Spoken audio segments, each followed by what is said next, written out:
Nobody talks about what went down that day in Stone Creek, but that silence don't sit right with me anymore. Some folks say the heat boiled the memory straight out of their skulls. Others just don't care to admit what their own eyes witnessed. But me, I remember. I remember the girl. I remember the burlap sack pulled tight over her head. I remember the crowd standing around like they'd shown up for a festival, grinning, whispering, jostling for a better look. But what they came for wasn't music or dancing. It was a person being put up for sale. No trial, no reason, just the cruel quiet of folks letting it happen. She didn't cry out. Not once. Maybe she'd already screamed herself hoarse before and figured out it never bought her freedom. Maybe she'd learned the hard way that making noise only raised the cost. And just when the hammer was about to fall, he spoke. "She's my wife." That voice rolled out slow and heavy, like thunder crawling across cracked desert ground. Heads turned, my head turned, everyone's did. He walked forward like he owned the dust his boots pressed into. Jonah Mercer, 40 years old, carried the air of a drifter, scar along his jaw, trail grit on his coat. Nobody knew exactly where he'd come from, but in that instant, it didn't matter. He didn't ask permission. He took her back. The crowd didn't cheer. They didn't jeer either. They just froze, because deep down, even the hardest men know what it means when someone steps between cruelty and the innocent. Jonah and the girl left that auction yard not like victors, but like people who'd simply survived. She, her name was Clara, kept her chin lifted, but her eyes darted behind her every few steps. Jonah didn't say a word. He just walked with that steady, unbothered pace of someone who's already seen every trick the world's got to play. The path to his cabin stretched long and dry.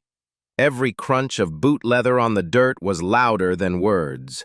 No talking, just the hiss of the wind and the distant call of scavenger birds circling as if waiting for something to fall.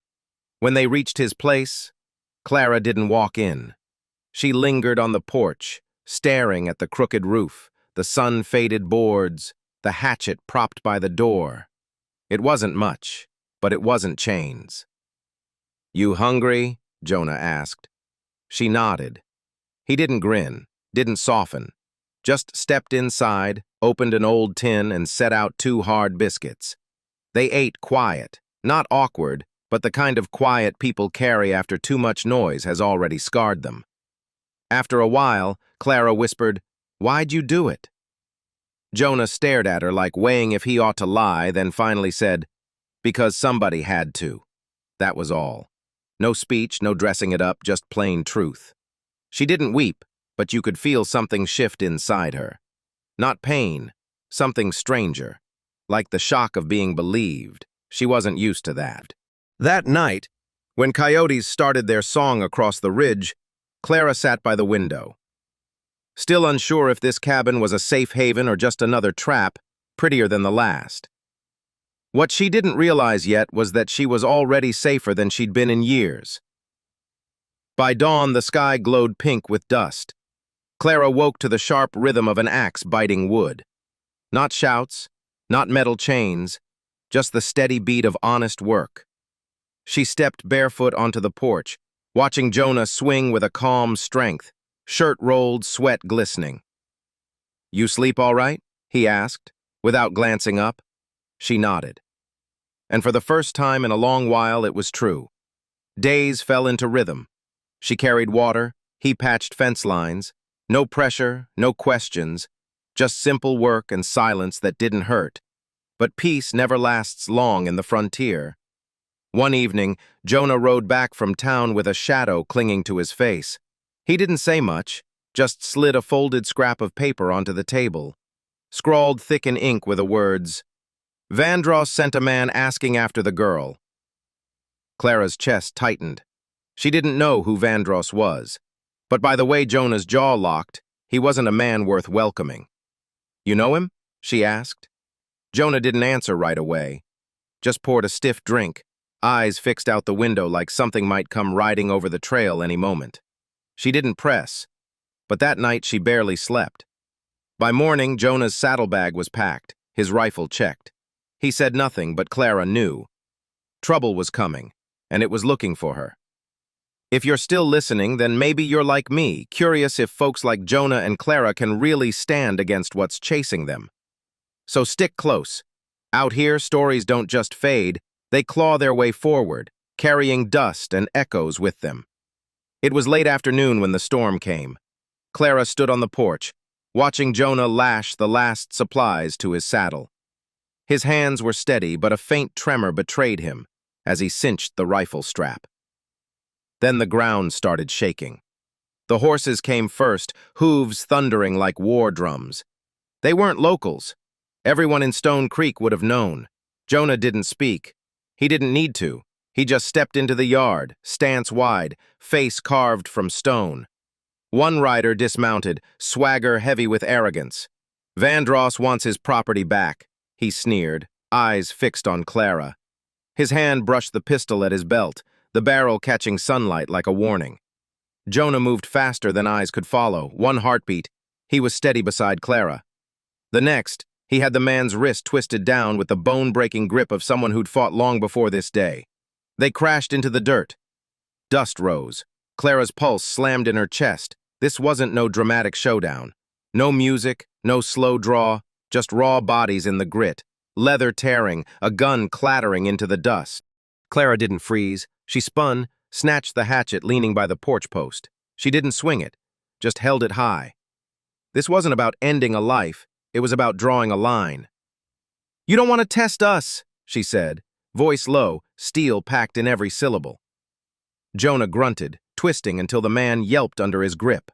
A breath, a beat, then the intruder scrambled up, backing toward his horse with eyes wide. He spat in the dirt but didn't say another word. Jonah dusted off his coat.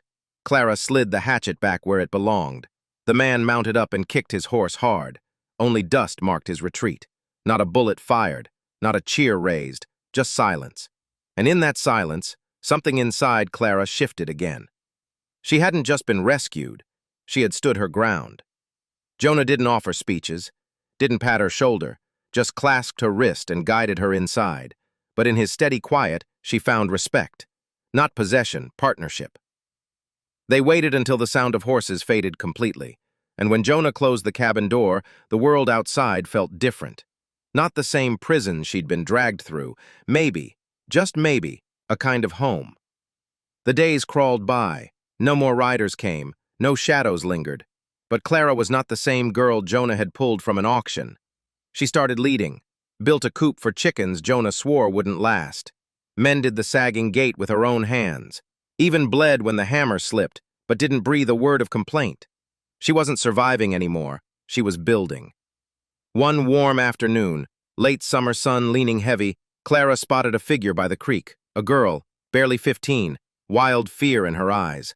A man trailed behind her, closing in. Clara didn't hesitate. She walked down slow, firm, and planted herself between them. "This one's not yours," she said. The girl clung to Clara's back. The man stared, measured his odds, and finally turned without a fight. That night, Jonah watched Clara slice carrots by the fire. She didn't boast, didn't need to. The woman standing there wasn't the trembling girl he'd walked away with weeks ago. She'd found her voice, and once you do, you don't return to silence. They never married, didn't have to. But before long, folks stopped calling it Jonah's cabin. They called it Clara's Hollow. Not because she owned it, but because she earned it. And maybe that's what this whole tale is about. Not rescue, not revenge, but reclaiming what should have been yours all along, your worth, your name, your ground in the world. So I'll leave you with this. When was the last time you stood up, even if your hands shook? The last time you said no and meant it? And maybe the bigger question is, would you step between someone and the storm, even if it wasn't your fight? If this story stirred something in you, don't walk away quiet. Stick around, because out here, stories don't just end, they echo. And sometimes, they just might set someone else's path straight. And if you want to walk more dusty trails with folks like Cole and Ellie, then hit subscribe. 'Cause out here, stories don't just end, they echo. And sometimes, they change someone else's path.